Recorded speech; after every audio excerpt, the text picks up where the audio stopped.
pelo sinal da Santa Cruz, livrai-nos Deus, nosso Senhor, dos nossos inimigos, em nome do Pai, do Filho e do Espírito Santo. Amém. Amém. Eclesiástico, capítulo 34, versículos do 10 ao 21. Eclesiástico 34, versículos do 10 ao 21. Quem não passou por provações, pouco sabe. Pouco sabe quem não passou por provações. Quem não passou por provações, pouco sabe. Aquele que viajou, porém, tem grande habilidade. Viajando vi muitas coisas e compreendi muitos assuntos. Algumas vezes estive em perigo de morte, mas fui salvo graças a estas convicções. O espírito dos que temem o Senhor viverá, e sob o seu olhar será abençoado. A esperança deles está em quem o salva, e os olhos de Deus estão naqueles que o amam. Quem teme o Senhor não tem medo de nada, e não se apavora, porque Ele é a sua esperança. Feliz aquele que teme o Senhor, para quem volta a Ele os olhos, e quem é a sua fortaleza. Os olhos do Senhor estão sobre os que o temem, protetor poderoso e esteio forte, abrigo contra o calor e sombra ao meio-dia, defesa no tropeço e auxílio na queda, elevando a alma e iluminando os olhos, dando saúde, vida e bênção. Só o Senhor é para os que nele esperam, os que caminham na verdade e na justiça. Palavra do Senhor. Graças a Deus. Graças a Deus. Na Bíblia, tradução da Ave Maria, essa palavra diz assim, lá no versículo 11. Que sabe aquele que não foi tentado? Quem não foi tentado não sabe de nada. E continua a palavra de Deus dizendo: o que foi enganado abundará em sagacidade. Quem foi enganado, fica esperto. A experiência da vida dá esperteza, dá sagacidade a quem foi passado para trás. Não fique se lamentando, não. Às vezes a gente para nos nossos lamentos, né? Hoje a palavra de Deus nos pergunta: que sabe aquele que não foi enganado? Ou melhor, como diz aqui a tradução da CNBB, quem não passou por provações não sabe de nada. Quem não passou por dificuldades não sabe de nada.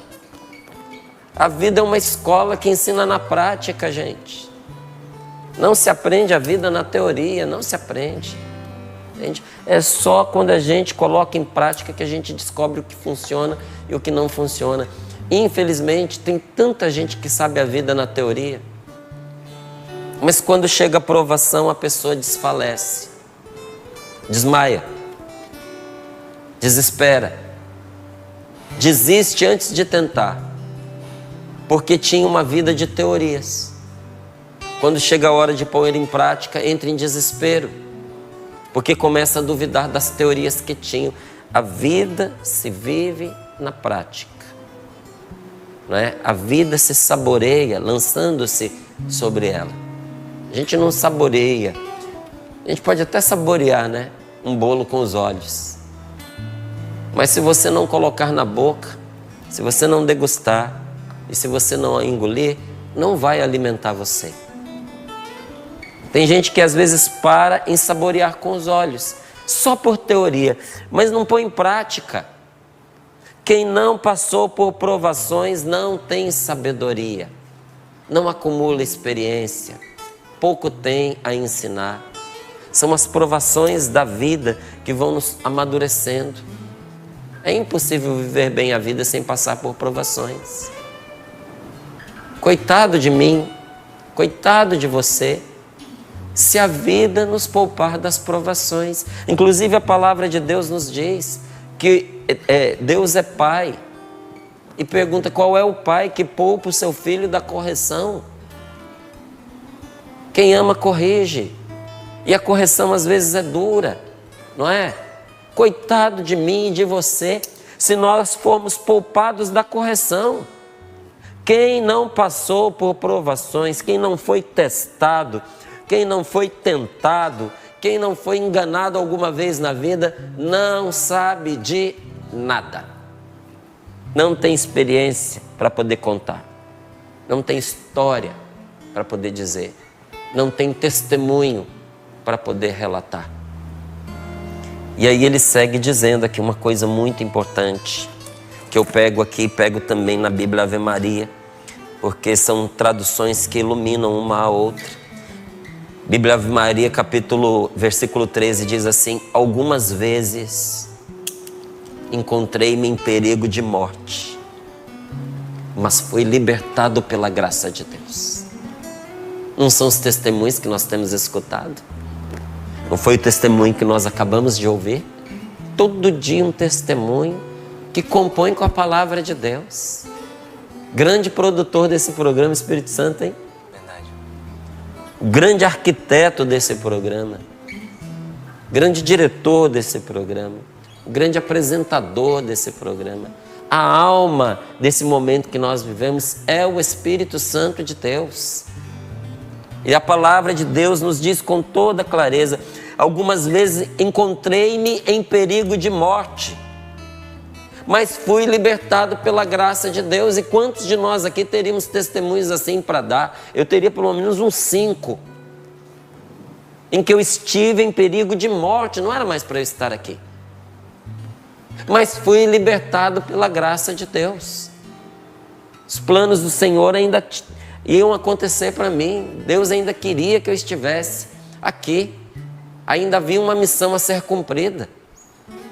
Fui libertado pela graça de Deus. Versículo 13 na tradução da CNBB.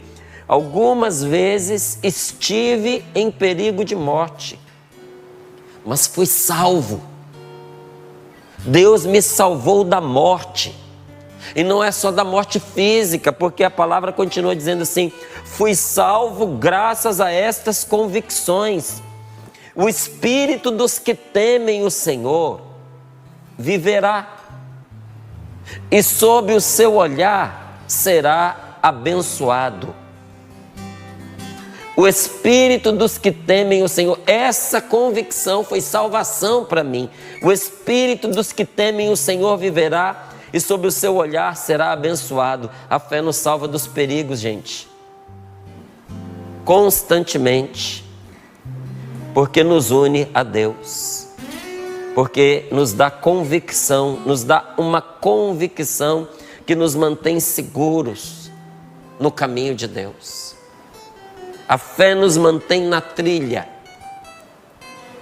que Deus propõe para nós e que nos dá segurança. A fé nos mantém no caminho, e o caminho é Jesus. Por isso a palavra de Deus nos diz: estive em perigo de morte, mas a graça de Deus me salvou. E foi por meio dessas convicções. O espírito dos que temem o Senhor viverá, e sob o seu olhar, sob o olhar de Deus, serão abençoados. Será abençoado o seu espírito. A esperança deles está em quem os salva. A nossa esperança está em Deus. A nossa confiança está no nome do Senhor, que fez o céu e fez a terra. E se a nossa esperança está em quem nos salva, é uma experiência de amor, né?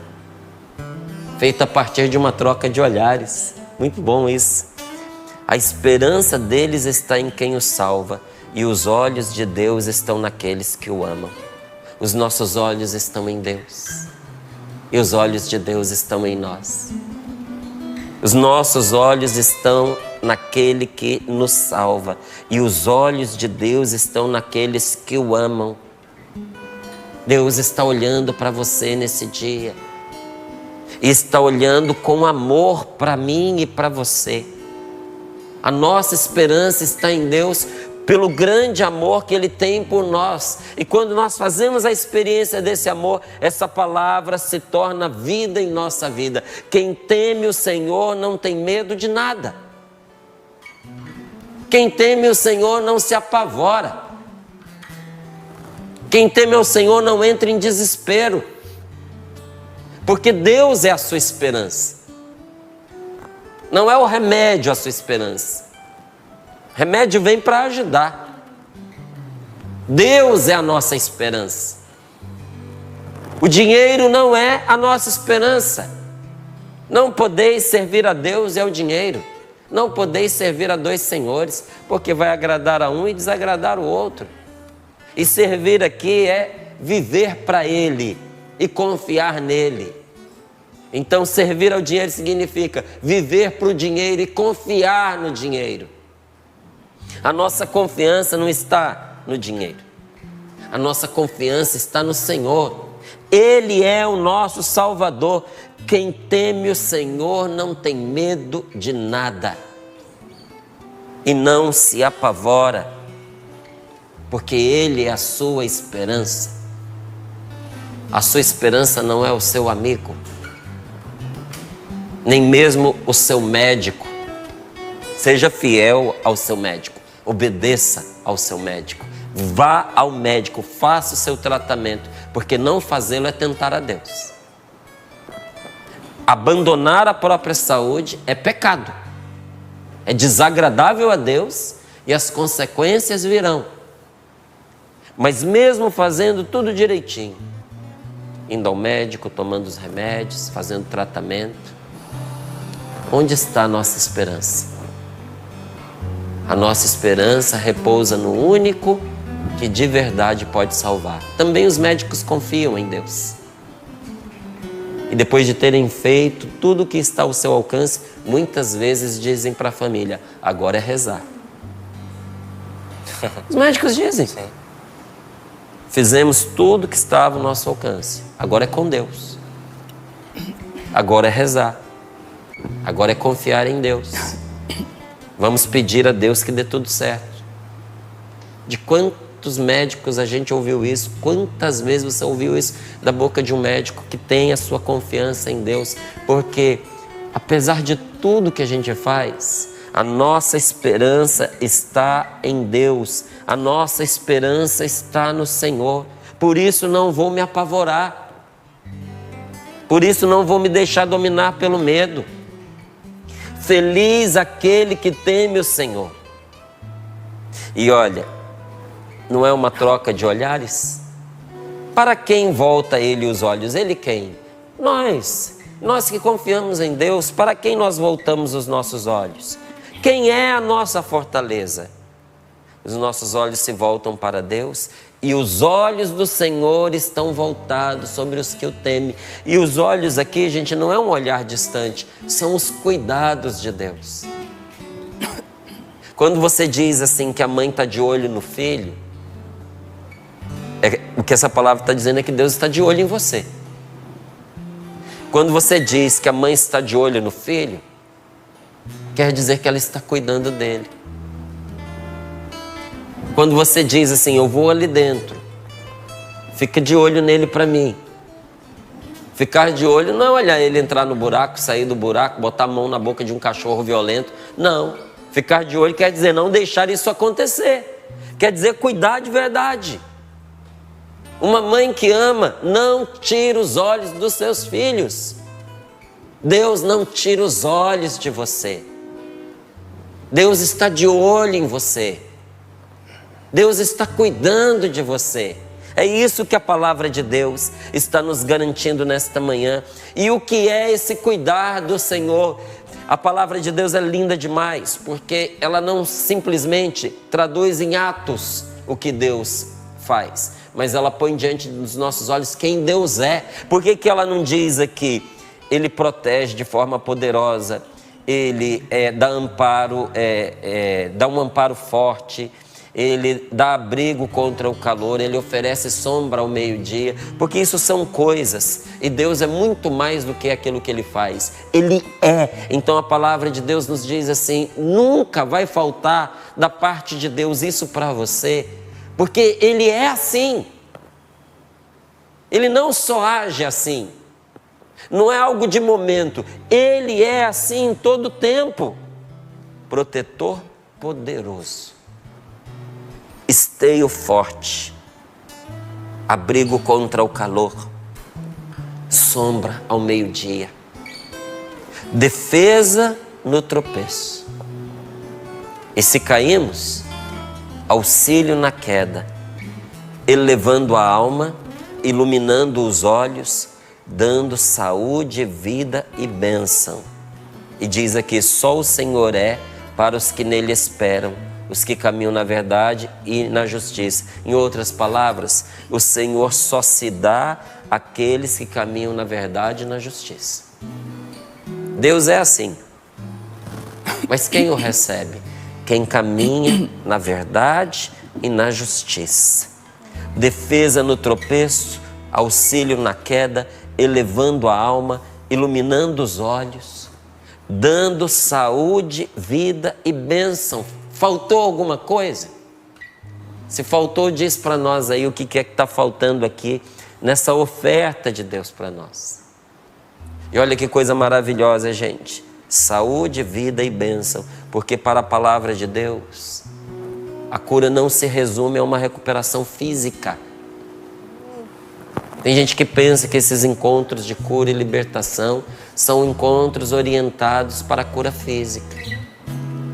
Gente, Deus não se detém a curar-nos fisicamente.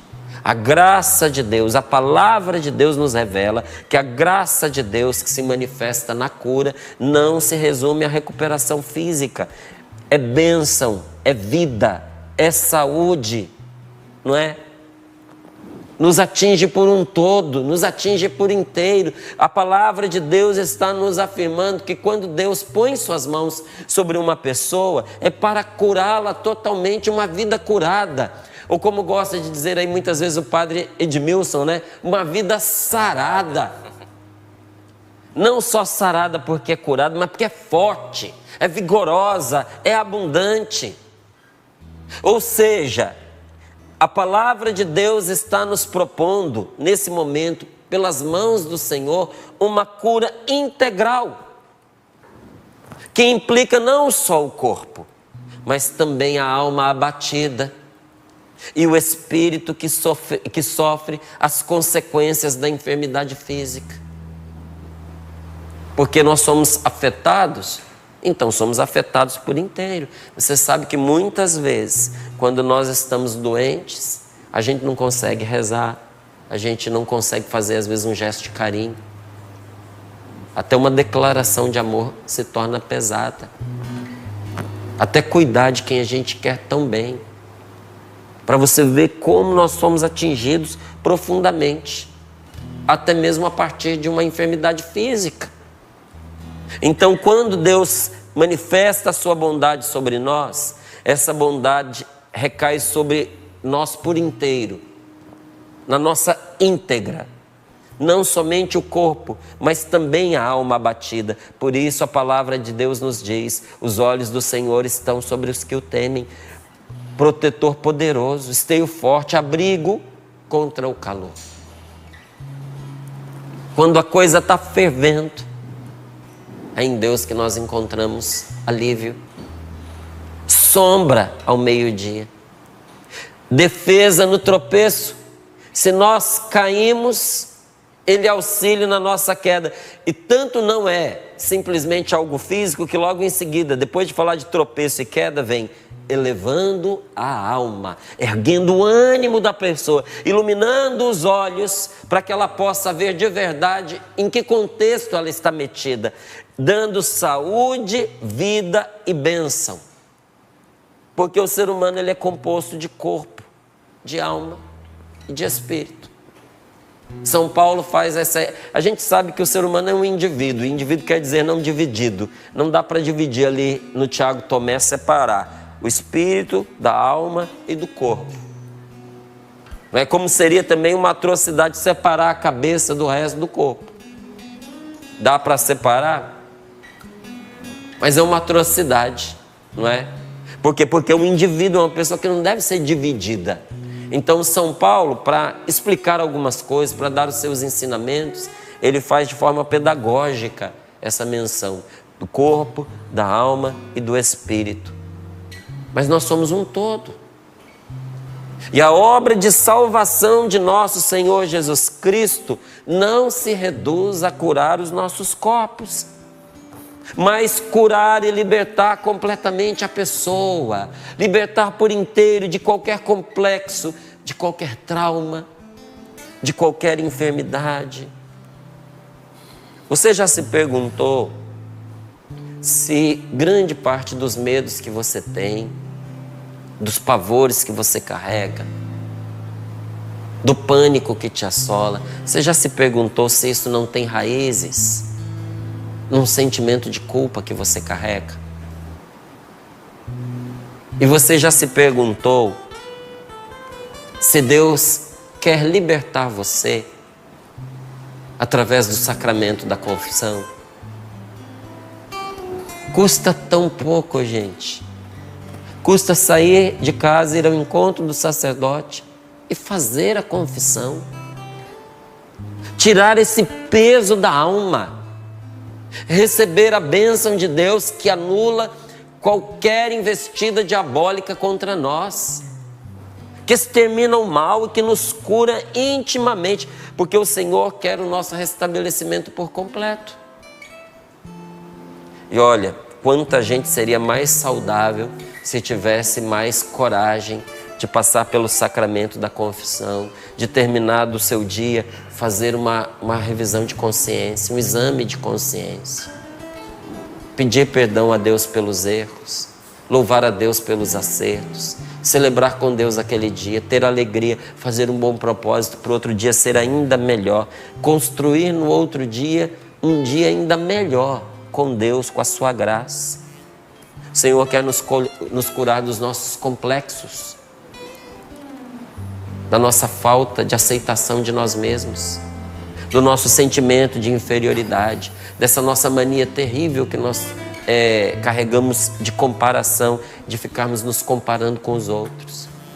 E às vezes, caminhando numa direção que uma hora vai nos jogar no fundo do poço, de nos acharmos melhor do que as pessoas. Às vezes por um cargo que a gente ocupa, por uma posição privilegiada. Às vezes nós vamos galgando, gente, uma estrada que é que nem a droga, joga a gente lá na crista da onda, só que depois você desce lá nas profundezas. Você desce lá no vale, no fundo do poço, por causa de um complexo, uma mania de comparação. Nós não somos melhores do que ninguém. E o Senhor quer nos curar desses complexos, de traumas que nós carregamos na nossa história. Aqueles momentos tão dramáticos de dor que nós enfrentamos, que criou um estigma, uma ferida na nossa vida emocional. Deus quer nos dar a cura de uma fraqueza, de uma doença que a gente carrega, seja ela na nossa mente, seja ela nas nossas emoções, seja ela no nosso corpo.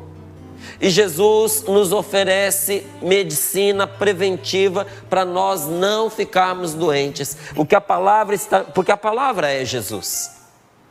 Esta palavra é Cristo. E nosso Senhor Jesus Cristo nos oferece também nesta palavra medicina preventiva para a gente não ficar doente, porque se nós vivermos de acordo com os princípios desta palavra, nós vamos evitar a morte. Não foi isso que essa palavra nos diz? Algumas vezes estive em perigo de morrer, mas fui salvo graças a estas convicções. Quando nós somos fiéis à palavra de Deus, se nós vivermos de acordo com os princípios do Evangelho, nós vamos evitar não só as enfermidades, mas até mesmo a morte eterna. Se você se deixar conduzir pelo Espírito Santo, se deixar conduzir pela vontade de Deus na sua vida, você não somente será uma pessoa mais saudável, mas a palavra de Deus nos diz que Deus te livrará da morte eterna. Isso é palavra do próprio Jesus. Todo aquele que vive e crê em mim não morrerá jamais. Quem não morrerá jamais? Quem crê em mim. E porque crê em mim, vive. Nosso corpo repercute na alma. A nossa alma repercute no nosso espírito. O nosso espírito repercute no nosso corpo, na nossa alma. Por isso que se eu estiver doente espiritualmente, muitas vezes as minhas emoções vão sofrer. E o meu corpo vai adoecer. A palavra de Deus nos diz isso, que o espírito abatido adoece o corpo. Se eu não me levantar em Deus, o meu corpo vai adoecer. Quantas pessoas começaram pela tristeza e acabaram prostrados numa cama? Verdade ou não é verdade? Eu não digo isso para assustar você, não. Eu digo isso para que a gente possa acordar. Não é o que a palavra está nos falando? Que quem foi provado fique esperto. Que quem não passou por provação não sabe de nada, mas quem experimentou o fogo da provação na carne, sabe como é que a banda toca? Então, meu amigo, nós sabemos que o nosso espírito abatido derruba o nosso corpo. Se você quiser, depois você pode conferir na palavra de Deus, lá em Provérbios, no capítulo 17, no versículo 22, onde a palavra de Deus nos diz: o ânimo alegre faz florescer a saúde. A alegria do Senhor é a força, inclusive do nosso corpo. Leva alegria para quem está doente, que você vai melhorar a pessoa. Não é olhando para ela com pena, com tristeza, com a sentença de morte escrita na nossa testa para ela, que nós vamos ajudá-la. Não leva alegria. Faz brincadeira, não brincadeira de mau gosto, mas faz brincadeira. Faz a pessoa rir. Lembra com ela as coisas divertidas. Fica com as coisas boas. Porque essa mesma palavra que diz que ânimo alegre faz florescer a saúde, também diz que o espírito abatido seca os ossos. Então, se você não quer adoecer, precisa seguir as orientações que a palavra de Deus dá a mim e a você. Se você não quer adoecer, expresse os seus sentimentos. Confesse o que está dentro de você. Ponha para fora aquilo que está reprimido, mas ponha para fora da maneira certa, no lugar certo. Porque emoções e sentimentos reprimidos terminam em doença, terminam em gastrite, em úlcera, em dores lombares, em lesões na coluna, afeta o aparelho digestivo. Se nós expressarmos os nossos sentimentos, nós vamos ter um corpo muito mais saudável. Você não concorda? Então a gente precisa ter alguém com quem se abrir, ter a coragem de falar. Se você disser assim: não tenho nenhum amigo, não tenho ninguém para eu contar o drama que eu estou vivendo, procura o padre. Ele está lá para isso. Tenha amigos. Veja, se você não quer adoecer, tenha amigos. Porque a solidão amarga a alma e seca os ossos, produzindo pessimismo, produzindo depressões. Se nós não quisermos adoecer, nós precisamos de amigos, nós precisamos de boas amizades com quem compartilhar a nossa intimidade, com quem compartilhar os nossos segredos e até mesmo os nossos erros.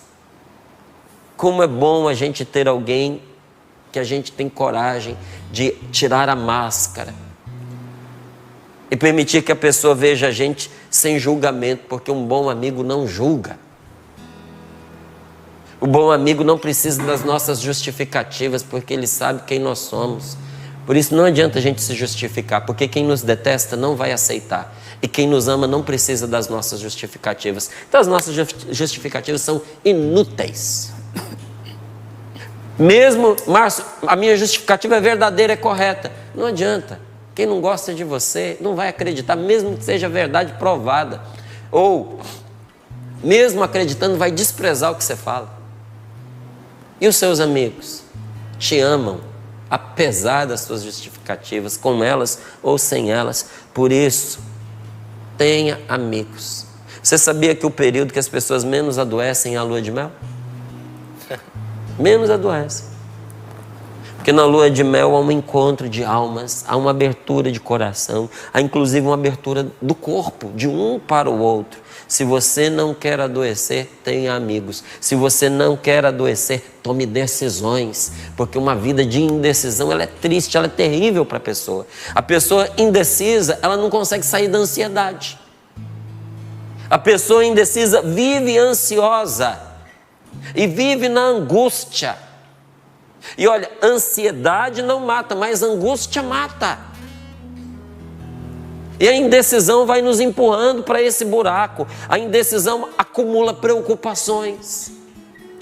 Porque se você é indeciso, você não decide. Se você não decide, você não resolve. Se você não resolve, o problema é que 1 vira 10. Aí junta com o outro que é mais 10. E aí vai, quando você vê, a sua vida virou uma bola de neve. A indecisão acumula preocupações que terminam em agressões e principalmente em agressões com as pessoas mais próximas. Uma pessoa indecisa vai se tornando agressiva. Será que essa agressividade, essa insatisfação com a vida não tem a ver com isso? Sabe? A história humana, ela está tecida de decisões. A sua história de vida está formada de decisões. Mas para decidir, é preciso aceitar conscientemente perder vantagens. Para você decidir, você tem que abrir mão de alguma coisa. Toda decisão, meu irmão, minha irmã, passa por deixar alguma coisa para poder ficar com outra. Às vezes você vai ter que deixar um relacionamento para poder ter paz. Às vezes você vai ter que deixar um relacionamento gostoso, bom, para viver o que é certo, para viver de acordo com as suas convicções. Às vezes você vai ter que abandonar um hábito, um pequeno vício, mas um vício. Às vezes você vai ter que deixar aquilo que você estava acostumado, acomodado, para viver um bom relacionamento.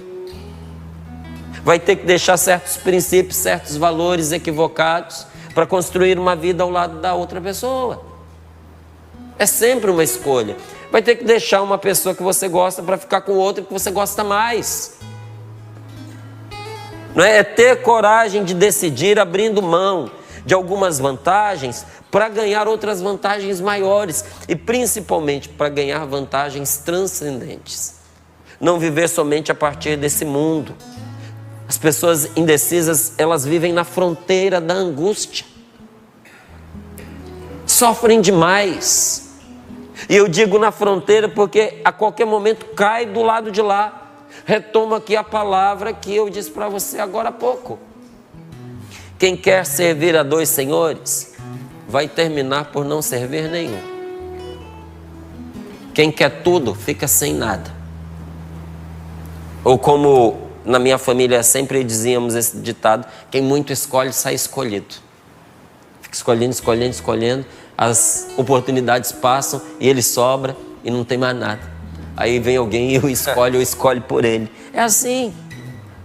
Não é? Então hoje pedir a graça a Deus de ter um coração decidido sobretudo por Deus, escolher a Deus. Quem teme ao Senhor não tem medo de nada, porque a sua esperança está naquele que o salva. Escolha Deus na sua vida. Se você não quer adoecer, busque soluções ao invés de se afligir com os problemas. Busque soluções ao invés de culpados. Não é? Tem gente que gasta um tempo imenso procurando quem é o culpado por uma situação. Meu irmão, aconteceu, bola para frente. Vamos procurar a solução. Vamos procurar não ficar nos afligindo com os problemas. Então, nada de se lamentar. Hoje, nesse dia, nada de pessimismo, não é? Em vez de ficar reclamando aí que a sua vida está escura, que a sua vida está fria, que as coisas não acontecem para você, está escura, acenda a luz. Risque o fósforo. Acenda a lareira, para você ficar quentinho. Sentar e se lamentar não vai resolver o problema da sua vida, nem da minha, nem da de ninguém. Se não quer adoecer, não viva de aparências, porque como é difícil sustentar uma vida de aparências. Não é? Às vezes as pessoas perguntam assim, deve ser difícil, né? Tá lá no Sorrindo para a Vida, às vezes tantas pessoas conhecem você, depois você ter que lidar com a expectativa das pessoas. Eu digo, não, para mim não tem dificuldade nenhuma, porque eu não sou uma coisa lá no Sorrindo para a Vida e outra na vida. Eu não interpreto papéis. Aquilo que eu sou lá, eu realmente o sou. Não sou só aquilo que a gente mostra aqui no Sorrindo para a Vida, é claro, né? Porque o momento de partilha manifesta uma face da nossa vida, mas sou aqui por inteiro. Não é viver de aparências. Então isso nos dá liberdade, isso nos dá saúde, não é? Não viver de aparências é não enganar a si mesmo, é não enganar aos outros, é não ter duas palavras, uma pela frente, outra pelas costas. Isso é uma libertação na nossa vida. Não queira parecer aquilo que você não é. E se você não quiser adoecer, aceite-se, anime-se, seja amigo de você mesmo, porque aquelas pessoas que não se aceitam, que não gostam de si, acabam caindo nas armadilhas da inveja. Porque se você não se aceita, se eu não me aceito, eu vou me tornando invejoso, eu vou me tornando ciumento, eu vou me tornando competitivo, destrutivo, aí eu quero o lugar do outro, o que o outro é me incomoda. Eu só vou ficar feliz se eu estiver sempre acima. Isso tudo é manifestação de falta de aceitação de si mesmo. Aceitar-se, aceitar ser aceito do jeito que é. Aceite que as pessoas te aceitam. Tem gente que não suporta elogio porque acha que é falso. Aceite os elogios que você recebe. Aceite também as críticas, porque aceitar críticas é sabedoria, é terapia. Saber aceitar ser criticado e saber aceitar ser elogiado, meu irmão, isso é sabedoria e isso faz bem para nós.